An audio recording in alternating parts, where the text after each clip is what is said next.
ကျွန်တော်ဟာနဂါးမျိုးနွယ်ရဲ့အတန်မာဆုံးသွေးမျိုးဆက်ဖြစ်ပါလျက်နဲ့နဂါးမျိုးနွယ်ယာဒူကြီးတို့ရဲ့စွန့်ပစ်ခြင်းကိုခံရပြီးမွေးကူထဲမှာပဲအလိုအလျောက်တည်ဆုံသွားဖို့ဖြစ်ချခြင်းခံခဲ့ရတယ်။ဒါဟာနဂါးမျိုးနွယ်တွေကရွှေရောင်ကိုသာအထူးအမြတ်ထားကြပြီးကျွန်တော်ကတော့တကောင်တည်းသောနဂါးနဲ့ဖြစ်နေလို့ပါပဲ။ဒါအပြင်ကျွန်တော်ဥကောင်းမှလည်းနဂါးဥချုံမပါရှိလို့နဂါးမျိုးနွယ်ရဲ့အဆက်ရစရာလိုအတိအမှတ်ပြုခြင်းခံခဲ့ရတယ်။ဒါပေမဲ့ကျွန်တော်မွေးကူထဲကျသွားပြီးမွေးဥတအုပ်ကိုမြူချမိပြီးတဲ့နောက်မှာတော့မမျှော်လင့်ပဲဝါမျိုးချင်းစနစ်နှိုးထလာခဲ့တယ်။ဒီစနစ်ကဝါမျိုးချင်းအပြင်စွမ်းအားကိုမြင့်တင်ပေးနိုင်ုံသာမကသူတို့ရဲ့စွမ်းရည်တစ်ခုခုကိုလည်းကြာပန်ရရှိစေနိုင်တယ်။ဒါပေမဲ့လွန်ခဲ့တဲ့10မိနစ်လောက်ကတော့ကျွန်တော်ဟာနဂါးမျိုးနွယ်အားလုံးရဲ့တွေးကွက်ပတ်အစေးဆိုခံရတဲ့အမိုက်တစားဖြစ်နေလို့ပါပဲ။မင်းတို့ဥချုံမပါတဲ့သွေးနှောကောင်ကငါရဲ့နဂါးပလေးကိုခိုးယူသွားတယ်။ယာဒူကြီးတို့တတ်သိရှိပါတယ်။နဂါးပလေးကိုသူကဆုပ်ယူလိုက်ပြီးဒုက္ခနာကိုထဲမှာရှိနေတယ်။ဒီလိုမျိုးဟာကွက်တွေအများကြီးရှိတဲ့မဟုတ်မဆွဆွဲချက်ကိုတော့နဂါးမျိုးနွယ်ယာဒူကြီးတို့ကဘာမှမမင်းများပဲကျွန်တော်ကိုကြားပုတ်နဲ့ရိုက်တဲ့အဖြစ်တန်ချက်ချင်းပေးရတယ်။ပြီးတော့သွေးအီအီနဲ့မွေးကူတွေကိုပြစ်ချလိုက်တယ်။နဂါးရောင်ကကျွန်တော်ရှိမှရက်ပြီးအထက်စီကနေကြည့်နေခဲ့တယ်။မိဘအရင်တွေကိုကျင်းစားတိုက်တက်ခဲ့တဲ့သွေးနှောကောင်ကနတ်ဗျာဖြစ်ဖို့စိတ်ကူးရင်နေတဲ့ဒီလိုအမိုက်တွေနဲ့ပဲအတူရှိနေတယ်လား။နဂါးချင်းဒါကမင်းအတွက်ငါအထူးတလေပြင်ဆင်ပြီးသူကမင်းရဲ့နဂါးပလဲကိုတဖြည်းဖြည်းချင်းဝါမျိုးဖြက်စီးသွားလိမ့်မယ်။မင်းဒီမွေးကူထဲမှာပဲငါပေးတဲ့အလှူဒါနကိုကောင်းကောင်းကြီးခံစားနေလိုက်စမ်းပါ။နဂါးရောင်ကဘာမှမတွန့်ဆုပ်ပဲလှည့်ထွက်သွားခဲ့တယ်။သူမွေးကူထဲကနေခြေလန်းလှမ်းထွက်သွားတဲ့တပြိုင်နက်တည်းမှာပဲတခုတည်းသောထွက်ပေါ်ဟာကြောက်တုံးကြီးတုံးနဲ့ပိတ်ဆို့ခြင်းခံလိုက်ရတယ်။နောက်တစ်စက္ကန့်မှာတော့ဒီလိုမောင်မိုက်ဆိုးဆွတ်တဲ့ပုံဝန်းကျင်ထဲမှာပပလေးကမရှိမတွက်နိုင်တဲ့အစိမ်းရောင်မျက်လုံးတွေလင်းတိမ်လာခဲ့တယ်။ဖြူကောင်မွေးတွေရဲ့လှာတန်တွေကတစ်ခုပြီးတစ်ခုကျဲလောင်စွာထွက်ပေါ်လာတယ်။ကျွန်တော်ဘယ်မှမကြည့်ရတော့ဘူး။ခန္ဓာကိုယ်ပေါ်ကအကြီးကိုနိုင်ထောင်းထားလာပြီးအီးဆက်တဲ့ချွေးတွေကမေးစိတ်တစ်ချောက်စီးကြလာတယ်။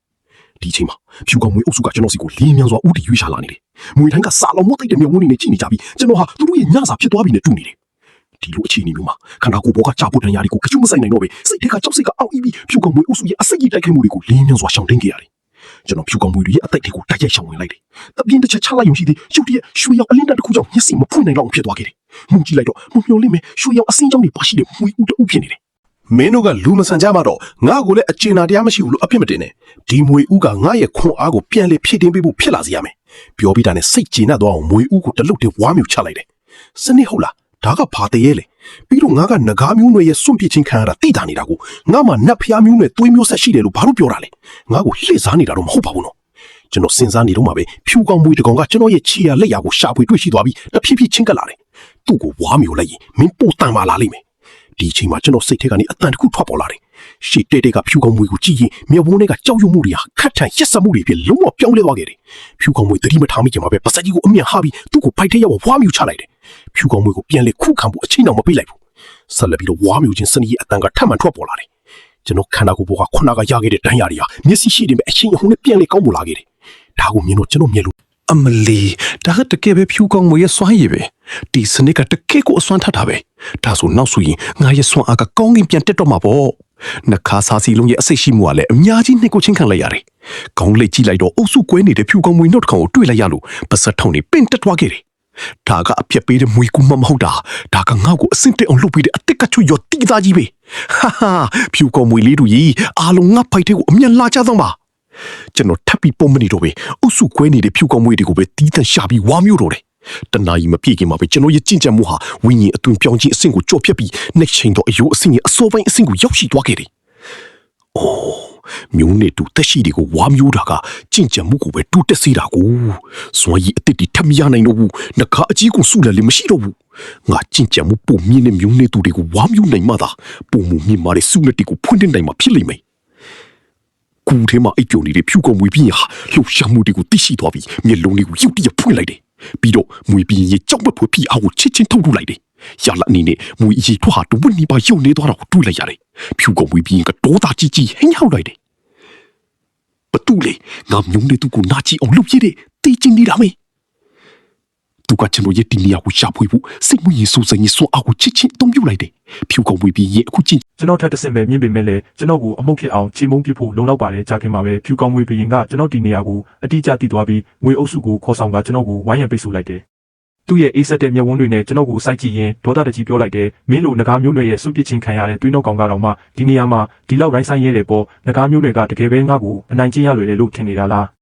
ားပြောပြီးတာနဲ့ဝိညာဉ်စုစည်းခြင်းအဆင့်ရဲ့ကြောက်မက်ဖွယ်ဖိအားကကျွန်တော်စီကိုဥတီလာတယ်ကျွန်တော်ဟာနက်နဲတဲ့အင်အားတစ်ခုရဲ့ချီနှောင်ခြင်းကိုခံရရပြီးခန္ဓာကိုယ်တစ်ခုလုံးထိမ့်မရပဲလေထဲကိုမြောက်တက်သွားတယ်ခန္ဓာကိုယ်တွေကသွေးကြောတွေဟာဖိအားကြောင့်ပုံပြတ်သွားပြီးဒဏ်ရာတွေဟာထက်ခါကွဲထွက်လိုက်ပြန်ပိတ်လိုက်ဖြစ်နေတယ်ကျေပြောတဲ့မွေးကူထဲမှာကျွန်တော်ရဲ့ဆူဆူဝါဝါအော်ဟစ်တန်တွေပဲထွက်ပေါ်နေတ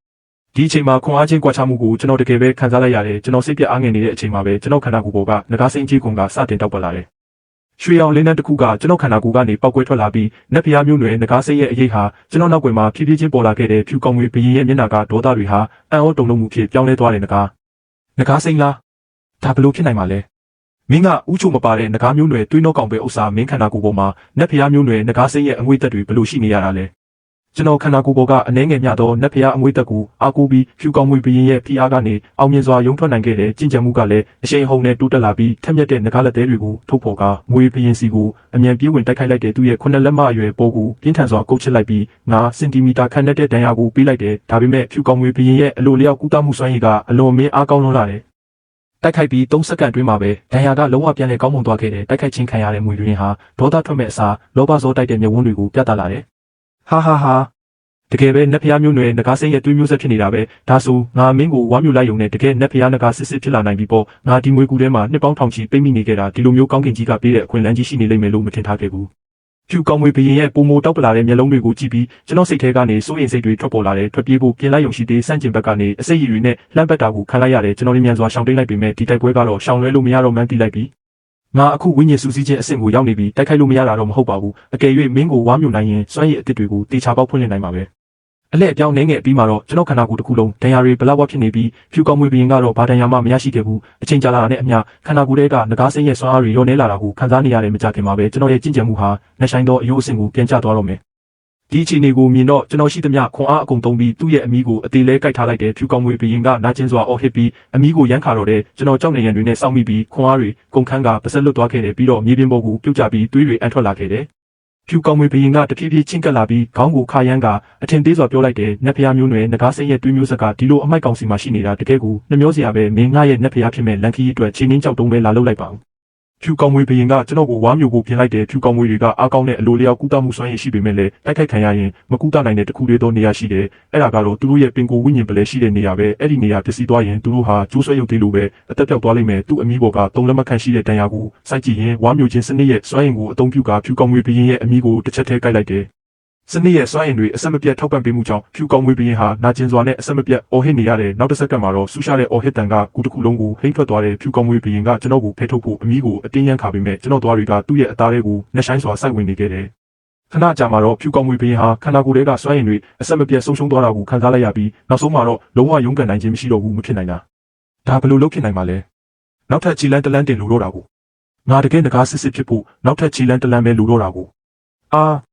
ုကျွန်တော်ဖြူကောင်းမွေဘရင်ရဲ့ခက်ထန်တဲ့မျက်ဝန်းတွေကိုဂရုမစိုက်တော့ပဲသူ့ကိုတစ်ချက်ထဲဝါမျိုးပစ်လိုက်တယ်မကောင်းတော့ဘူးခုနကလှုပ်ရှားမှုတွေကပြင်းထန်လွန်းလို့ဒီငွေကူကြီးပြိုကျတော့မယ်ခန္ဓာကိုယ်တွေကအားကောင်းတဲ့စွမ်းအားတွေကိုမခံစားရသေးခင်မှာပဲကြောက်တုံးကြီးတုံးကျွန်တော်ရှိကိုပြုတ်ကျလာပြီးခြေပွားအောက်ကမြေပြင်ကလည်းပြင်းထန်စွာတုန်ခါလာတယ်ပတ်လေကိုလှည့်ကြည့်လိုက်တော့တုန်ခါမှုတွေကပုံမတိတာလာပြီးမရေမတွက်နိုင်တဲ့ကြောက်တုံးကြီးတွေပြုတ်ကျလာလို့ကျွန်တော်စက်တိုက်ရှောင်တင်းခဲ့ရတယ်ဒါပေမဲ့တိုက်ဆိုင်ခြင်းတော့ခန္ဓာကိုယ်တွေကငကားဆက်စီလုံးရဲ့အစိတ်ကစတင်ထွက်ပေါ်လာပြီးသွေးမဲတွေအန်ထုတ်ပြီးတဲ့နောက်တကူလုံးအားအင်ကြီးနဲ့ကမလှုပ်ရှားနိုင်တော့ဘူးတတိကလည်းတဖြည်းဖြည်းဝေဝါးလာပြီးကြောက်တုံးကြီးတွေပြုတ်ကျတဲ့အတန်တွေပဲအဆက်မပြတ်ကျနေရတယ်ငါတေးရတော့မယ်လို့ထင်နေတဲ့အချိန်မှာပဲအနီရောင်ကာကွယ်ရေးအလင်းတစ်ခုကကျွန်တော်ခန္ဓာကိုယ်ကိုလွှမ်းခြုံသွားပြီးပြုတ်ကျလာတဲ့ကြောက်တုံးတွေကိုကာကွယ်ပေးလိုက်တယ်ကျွန်တော်သတိမလစ်ခင်မှာပဲအနီရောင်ပုံရိပ်တစ်ခုကျွန်တော်စီပြေးလာပြီးစိုးရိမ်တကြီးနဲ့ကျွန်တော်နာမည်ကိုခေါ်နေတာကိုမြင်လိုက်ရတယ်ဘလောက်ကြာသွားလဲမသိဘူးကျွန်တော်မျက်လုံးတွေကိုဖြည်းဖြည်းချင်းဖွင့်ကြည့်လိုက်တော့စိမ့်တက်တဲ့ကူတစ်ခုကိုတွေ့ရတယ်ခန္ဓာကိုယ်ပေါ်ကဒဏ်ရာတွေကိုလည်းတေချာဂရုတစိုက်ပတ်တိစီပေးထားတယ်ကျွန်တော်ခန္ဓာကိုယ်ကိုငုံကြည့်လိုက်တော့မမျော်လင့်ပဲငကားဆာစီလုံးရဲ့အစိတ်တွေနှိပ်ကိုချင်းခံထားရတာကိုတွေ့လိုက်ရတယ်လုံးဝတော့မပြောက်ကွယ်သေးဘူးပဲဒါပေမဲ့အနည်းဆုံးတော့ငါရဲ့ပင်ကိုငကားပူလဲကိုဆက်ပြီးတော့ဝါမျိုးမဖြစ်စီတော့ဘူးကျွန်တော်ခန္ဓာကိုယ်ကိုအားပြုပြီးထပ်ထိုင်လိုက်ပြီးပတ်လေကိုအကဲခတ်နေမိတယ်သတိမလစ်ခင်ကပုံရိပ်တွေကိုအတင်းပြန်စဉ်းစားကြည့်တော့အနီရောင်ပုံရိပ်တစ်ခုကျွန်တော်စီပြေးလာပြီးနာမည်ခေါ်တာကိုပဲမှတ်မိတယ်ဒါပေမဲ့အဲ့ဒီအတန်ကိုတော့ကျွန်တော်လုံးဝအမှတ်မရဘူးကျွန်တော်ဇဝေဇဝါဖြစ်နေတဲ့အချိန်မှာပဲကူဝါကနေခြေတံချို့ချလိုက်ရလို့ချက်ချင်းသတိကပ်လိုက်တဲ့ခန္ဓာကိုယ်ပေါ်ကငကားစိမ့်ကြီးကွန်ကအနှဲငယ်လင်းထင်လာခဲ့တယ်နောက်တစ်စက္ကန့်မှာတော့တကူလုံးหนีရဲနေတဲ့ဖီနင်းနဲ့တကောင်လမ်းလျှောက်ဝင်လာတယ်သူ့ရဲ့အမွှေးတောင်တွေကတောက်လောင်နေတဲ့မီးတောက်တွေလိုပဲတောက်ပနေတဲ့ဒီလောက်လှပတဲ့တက်ရှိမျိုးကိုကျွန်တော်တခါမှမမြင်ဘူးခဲ့ဘူးငကားချေ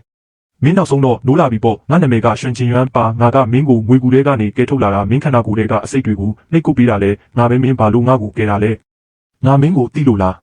ားပြောစမ်းမင်းငါနာကိုချင်းကပ်တာဘာရွယ်ချက်ရှိလို့လဲရွှန်ချင်းရွမ်းကအနှဲငယ်ရေမောလိုက်ပြီးကျွန်တော်ရှိကိုရှောက်လာတယ်ငါ့ကိုယုံကြည်စမ်းပါငါမှာမင်းအပေါ်မကောင်းတဲ့ရည်ရွယ်ချက်မရှိပါဘူးမင်းရဲ့မိဘတွေကမင်းကိုလာရှာဖို့ငါ့ကိုစေခိုင်းခဲ့တာမိဘဆိုတဲ့စကားလုံးကိုကြားတော့ကျွန်တော်တကူလုံးတုံ့လုံးသွားပြီးမင်းဘာတွေရှောက်ပြောနေတာလဲလိမ့်မယ်ဆိုရင်တော့တေချာစုံစမ်းပြီးမှလိမ့်စမ်းပါငါမိဘတွေကတေးတာကြပြီကျွန်တော်သူ့စကားကိုလုံးဝမယုံဘူးဘာလို့လဲဆိုတော့ကျွန်တော်ဟာမိဘမရှိလို့နှစ်ပေါင်းများစွာအနိုင်ကျင့်ခံခဲ့ရတာလေအကယ်၍သူတို့အသက်ရှင်နေသေးရင်ဘာလို့ငါစီလာမရှာရတာလဲသတိမထားမိခင်မှာပဲကျွန်တော်မျက်ဝန်းကနေမျက်ရည်တစ်စက်ကျလာခဲ့တယ်ရွှန်ချင်းရွမ်းကကျွန်တော်ဘာတွေနေလဲဆိုတာကိုသိနေတဲ့အတိုင်းကျွန်တော်ကိုစာနာတဲ့မျက်ဝန်းတွေနဲ့ကြည့်ပြီးဖြည်းဖြည်းချင်းပြောပြတယ်ငကားချေ ငါပြောတာကိုနားထောင်စမ်းပါမင်းမိဘတွေတကယ်မသေးပါဘူးသူတို့မင်းကိုစွန့်ပစ်ခဲ့တာလည်းမဟုတ်ဘူးဒါပေမဲ့သူတို့ကဒီကဘာကငကားတွေမဟုတ်ကြလို့ပါကျွန်တော်မျက်မှောင်ကုတ်လိုက်ပြီးဒီကဘာကငကားမဟုတ်ဘူးဟုတ်လားမင်းစကားကဘာအဓိပ္ပာယ်လဲမင်းအခုရှိနေတဲ့ဒီကဘာကတခုတည်းသောကဘာမဟုတ်ဘူးဒီကဘာရဲ့အထက်မှာပုံပုံမြင့်မားတဲ့အတိုင်းအတာရှိတဲ့ကဘာတစ်ခုရှိသေးတယ်မင်းမိဘတွေကအဲ့ဒီကဘာကလာတာအခုအဲ့ဒီကဘာကကြီးမားတဲ့အနေနဲ့ရင်ဆိုင်နေရတယ်နတ်ဖျားမျိုးနွယ်ရဲ့တာရဲကြီးလေးကောင်ပူပေါင်းမှသာအဲ့ဒီအနေကိုရင်ဆိုင်နိုင်မှာတာရဲကြီးလေးကောင်ဟုတ်လားမှန်တယ်ငါကဖီနစ်နဲ့မျိုးနွယ်ရဲ့သွေးမျိုးဆက်ရဲ့အနွယ်ဖွားပဲမင်းရဲ့ခန္ဓာကိုယ်ထဲမှာစီးဆင်းနေတာကတော့နတ်ဖျားမျိုးနွယ်ငကားစိမ့်ရဲ့သွေးမျိုးဆက်ပဲဒါကြောင့်မင်းဟာကဘာကြီးကိုကယ်တင်ဖို့တာဝန်ကိုတေချာပေါက်ထမ်းဆောင်ရမယ်သူပဲကျွန်တော်ခဏတာတိတ်ဆိတ်သွားပြီးနောက်အေးဆက်စွာရေမောလိုက်တယ်မင်းဘသူကိုလိန်နေတာလဲငါကငငယ်ကလေးကငကားမျိုးနွယ်ရဲ့အဆက်ရစရာလို့အပြောခံရပြီးမျိုးနွယ်စုဝင်တွေရဲ့နှိမ်ချအနိုင်ကျင့်တာကိုခံခဲ့ရတာအကယ်၍ငါမှတကယ်ပဲနတ်ဖျားသွေးမျိုးဆက်ရှိနေရင်ငါဘာလို့ဒီလိုအခြေအနေမျိုးအထိရောက်နေရမှာလဲငကားမျိုးနွယ်စုစီမှာမင်းမိဘတွေခြံထားခဲ့တဲ့အရာတစ်ခုရှိတယ်မင်းအဲ့ဒါကိုမြင်လိုက်ရရင်အမှန်တရားအလုံးကိုမင်းကိုယ်တိုင်နားလည်သွားလိမ့်မယ်ကျွန်တော်မျက်လုံးတွေကရွှင်ချင်ရွမ်းကိုစိုက်ကြည့်ရင်သူ့မျက်ဝန်းထဲကနေဟာကွက်တစ်ခုခုကိုရှာဖို့ကြိုးစားနေမိတယ်ဒါပေမဲ့သူ့မျက်လုံးတွေကလိမ်နေတဲ့ပုံမပေါ်ဘူးဒီအချိန်မှာပဲရွှင်ချင်ရွမ်းကရုတ်တရက်သွေးတစ်လုံးအန်ချလိုက်တယ်မင်းဘာဖြစ်တာလဲခုနကငါ့ကိုကဲလိုက်လို့ဒဏ်ရာရသွားတာလားငါဘာမှမဖြစ်ပါဘူးဒီဒဏ်ရာကအထက်ကဘာမှာရှိစဉ်တုန်းကတစ္ဆာဖောက်တွေရဲ့လောက်ကျမှုကိုခံခဲ့ရလို့ပါဒါအပြင်ဒီကဘာရဲ့စွမ်းအင်ကန့်သက်ချက်ကြောင့်ငါရဲ့လက်ရှိစွမ်းအားကအရင်ဆုံးထိပ်ပိုင်းအခြေအနေရဲ့10%ပဲကျန်တော့တယ်10%ဟုတ်လားဒါဆိုမင်းဘာလုပ်နိုင်ဦးမှာလဲဒါဆိုရင်လည်းအိမ်ပြန်ပြီးရေချိုးအိတ်လိုက်တာကပိုကောင်းမယ်ထင်တယ်ဒီစကားကိုကြားတော့ရွှင်ချင်းရွမ်းရဲ့မျက်နှာကမကြည်မနှက်ဖြစ်သွားပြီးဒီလိုညံ့ဖြစ်တဲ့ကောင်မငကားစိမ့်သွေးမျိုးဆက်ဘယ်လိုရှိနေလဲဆိုတာကိုနားမလည်နိုင်အောင်ဖြစ်နေပုံပဲသူကကျွန်တော်ကိုဒေါသတကြီးစိုက်ကြည့်ပြီးဒါကမင်းပူပန်နေဖို့မလိုပါဘူးမင်းရဲ့ကြင်ကြံမှုကသူ့တော်စင်အဆင့်ကိုရောက်သွားတဲ့နေ့ကျရင်ငါတို့အတားဆီးတွေကိုဖျက်ကျော်ပြီးအထက်ကဘာကိုသွားနိုင်လိမ့်မယ်ငါတန်ရာကငါဘာသာဖြစ်ရှင်းနိုင်တယ်ကျွန်တော်စိတ်ထဲကနေနှာခေါင်းရှုံလိုက်ပြီးပြောတော့လွယ်တာပဲကျွန်တော်ခန္ဓာကိုယ်ထဲကစွမ်းအင်တွေကိုချက်ချင်းလှုပ်ဆော်ပြီးငကားနဲ့ရဲ့အငွေ့တက်တစ်ခုကိုရွှင်ချင်းရွမ်းစီဥတီပြီးထုတ်လွှတ်လိုက်တဲ့သူ့မှာစွမ်းအားဘယ်လောက်ရှိလဲဆိုတာစမ်းသပ်ခြင်းုံတင်ပါဒါပေမဲ့နောက်တစ်စက္ကန့်မှာတော့အသေးအဖွဲစွမ်းရည်လေးပဲရွှင်ချင်ရွမ်းကသူ့ရဲ့အတောင်ပံကိုအနှဲငယ်ပဲလှုပ်ရှားလိုက်ရုံနဲ့ကျွန်တော်ရဲ့ငကားစွမ်းရည်တွေဟာတဲလုံစားမရှိပျောက်ကွယ်သွားခဲ့တယ်ကျွန်တော်ရဲ့တိုက်ခိုက်မှုဟာဂုံးဆောင်ကိုထုလိုက်ရတယ်လို့မျိုးဘာတက်ရောက်မှုမှမရှိခဲ့ဘူးမင်းငါကိုလိမ့်နေတယ်လို့ထင်နေတာလားအားအင်တွေအလားအတမဖြုံးတီးစမ်းပါနဲ့ငါမှာစွမ်းအား10%ပဲရှိရင်တော့မှမင်းကငါရဲ့တိုင်ပတ်မဟုတ်သေးပါဘူးကျွန်တော်စိတ်ထဲမှာအလွန်တုန်လှုပ်သွားမိတယ်ခုနကတိုက်ခိုက်မှုမှာကျွန်တော်လုံးဝလက်မနေခဲ့ဘူးဒါပေမဲ့သူကအလွယ်တကူချီဖြတ်နိုင်ခဲ့တယ်စွမ်းရည်လိုင်းတုံခါမှုတော့မရှိခဲ့ဘူးဒါကတကယ်ပဲ10%ရဲ့စွမ်းအားလားအရင်တုန်းကဘယ်လောက်တောင်ကြောက်ဖို့ကောင်းမလဲမတွေးရစရာပဲကျွန်တော်စမ်းသပ်ခြင်းတဲ့စိတ်ကိုချက်ချင်းရုပ်သိမ်းပြီးမြေပြင်ပေါ်ကိုလူထုတ်ချလိုက်ကရိုသေစွာနဲ့ပဲဆရာကြီးကျွန်တော်ကိုတပည့်အဖြစ်တေချာပေါက်လက်ခံပေးပါ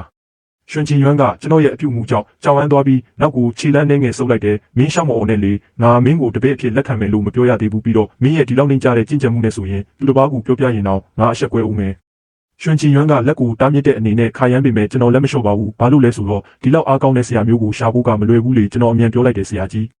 ကျွန်တော်ကြင်ကြံမှုကနေမှန်ကျွန်တော်သိပါတယ်ဆရာကြီးကျွန်တော်ကိုအထင်သေးတာလဲတဘာဝကျပါတယ်ဒါပေမဲ့ကျွန်တော်အမြန်ဆုံးတတ်မှလာမှသာဆရာကြီးပြောတဲ့အထက်ကဘာကိုကဲတင်နိုင်မှာမဟုတ်ဘူးလားဒါကြောင့်ဒါကကျွန်တော်ကိုကူညီတာတယ်မကဘူးကဘာကြီးတစ်ခုလုံးကိုကူညီရလဲရောက်ပါတယ်ရွှင်ချင်ရွမ်းကမျက်မှောင်ကုပ်ပြီးခဏတာစဉ်းစားနေပြီးနောက်မတက်တာတဲ့ပုံစံနဲ့ကောင်းပြီလေငါအခြေအနေရမင်းကိုတပည့်အဖြစ်လက်ခံလိုက်မယ်ဒါပေမဲ့ငါကအခြေအနေအလုံးအတွက်စဉ်းစားပေးရတာမို့မင်းအပြင်မှာငါတပည့်လို့ရှောက်မပြောရဘူးငါရဲ့နာမည်ဂုဏ်သတင်းကိုထိခိုက်မှဆိုးလို့ကျွန်တော်မျက်လုံးတွေတောက်ပလာပြီးခေါင်းကိုအမြန်ညှိလိုက်တယ်ဆရာကြီးစိတ်ချပါကျွန်တော်တေချာပေါက်စူးစမ်းတင်ယူပါမယ်ဆရာကြီးရဲ့နာမည်ကိုလုံးဝအဆက်မကွဲစေရပါဘူး